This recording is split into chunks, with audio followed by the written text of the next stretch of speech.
মনে করছিল যে কোন রকমের বিএনপিকে যদি সরানো যায় তো ওনারা যাই ওর সঙ্গে উঠে যাব। আরে জামাত ইসলামে আমি কোনোদিন নাম ধরে বলি নাই, এটা হলো মুনাফেকের দল। এই মুনাফেকদের কোনোদিন কোনো কালে বাংলাদেশে ক্ষমতা আসতে দেওয়া হবে না।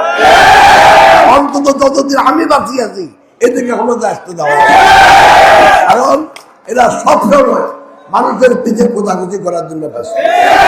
এরা এই দেশের উন্নয়ন তো করবেই না, এরা এই দেশকে সিরিয়া বা লেবানন বানিয়ে ফেলবে।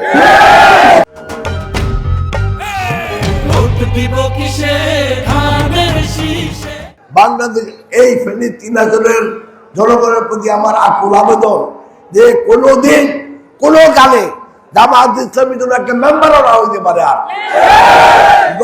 এরা জনগণের উন্নয়ন চায় না, এরা চায় মারামারি, এরা করে মুনাফিকি, এরা বলে মিথ্যা কথা, এরা সুযোগ সন্ধানী যে আমাকে যদি বাদ দিতে পারে তো নিজেরা হইয়া যাবে। এটা হলো শয়তানের সুযোগ সন্ধানের চেষ্টা। এদেরকে কোনোভাবেই আর কোনো সুযোগ দেওয়া হবে না।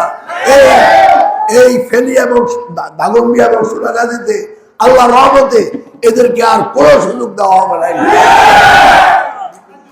যাই হোক, আপনাদের কাছে আজকে এসেছি দানের শেষের জন্য একটা ভোট চাওয়ার জন্য।